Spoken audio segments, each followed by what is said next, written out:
I kind of wondered whether, with a new government, the days of us staring befuddled at something unfolding in the public space, something being said by a prominent person, as opposed to, Billy Buncher numbers with the Bulldog avatar on Twitter, staring befuddled at something happening in the public space might be in retreat, might be over, or at least paused. And in this country, I think perhaps they are. Although if you've had a look at hard man of Brexit, Steve Baker's Twitter profile recently, you'll realise that there are still some deeply befuddling things going on in front of us.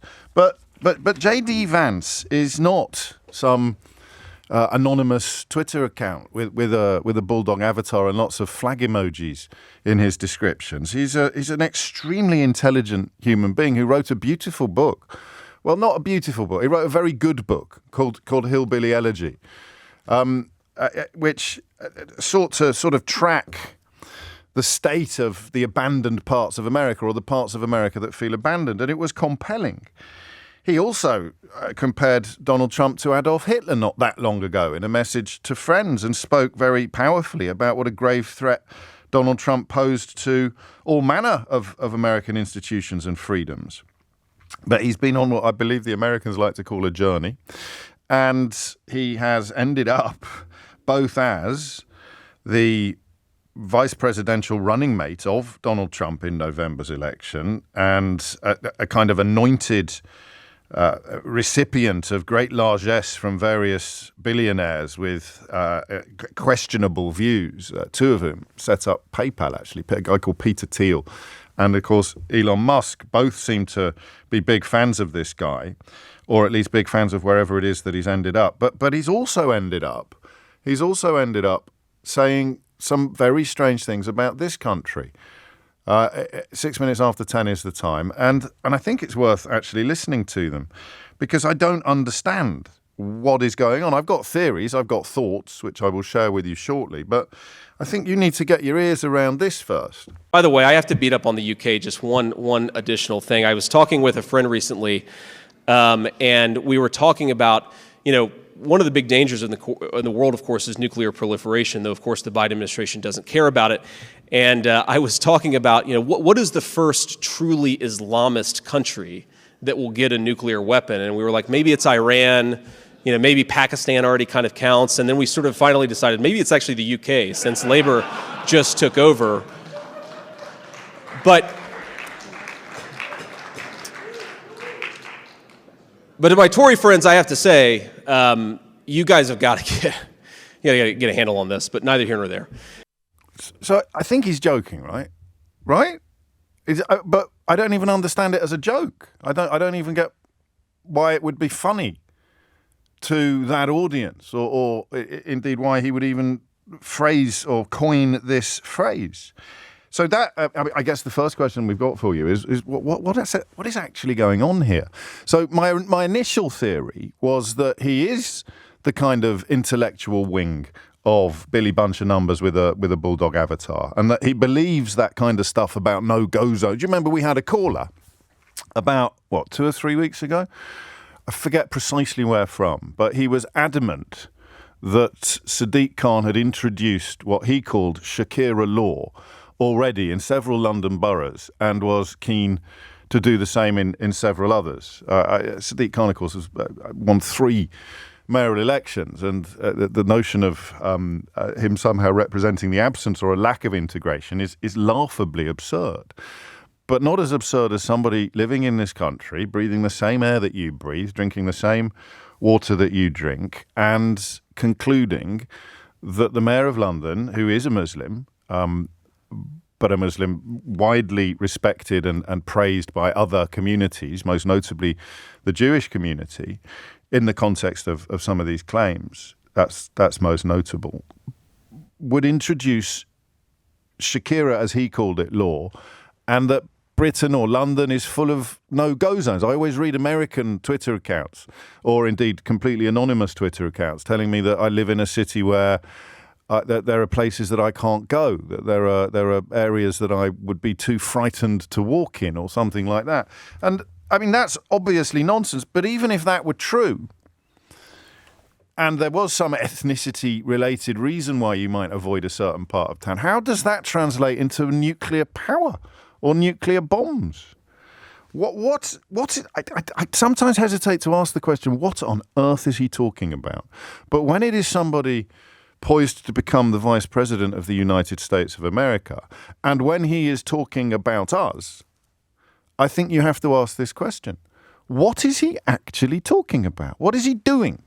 And I stress again, the man is not stupid. Not by any stretch of the imagination is he stupid. He's not Trumpian. He's not possessed of a kind of diabolical genius that is somehow hitched to an almost performative ignorance, impossible to unravel the mysteries of what makes Trump simultaneously so compelling and so obviously stupid.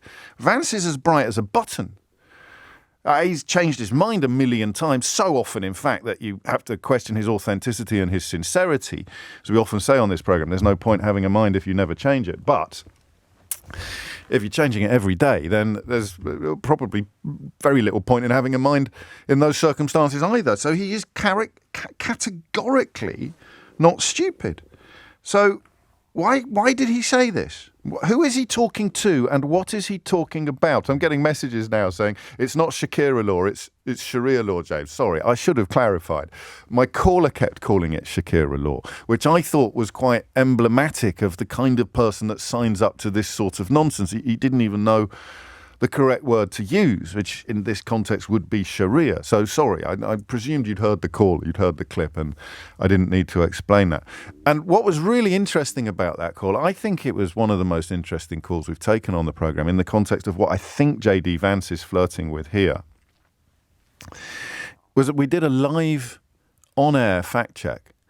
But the fact that he got that word wrong and the fact that he spoke so confidently about the number of boroughs that had been affected and the fact that I think he said he'd seen it in the news just made me think it must be one of those lies that is viral. It must be one of those viral memes, if you like, that get picked up in all sorts of places on the internet, to the point where I make jokes about your Auntie Doris's Facebook page or your Uncle Keith's Facebook page. People end up believing, it takes us all the way back to Brexit, they end up believing the nonsense that is popping up on their social media feeds. And the way that the algorithms work is such that once you've shown a little bit of interest in this kind of nonsense, your social media feed will fill up with it. It's as if the Daily Mail could actually sort of reprogram your social media feeds to fill them with the kind of builds that happily used to be confined to the Daily Mail.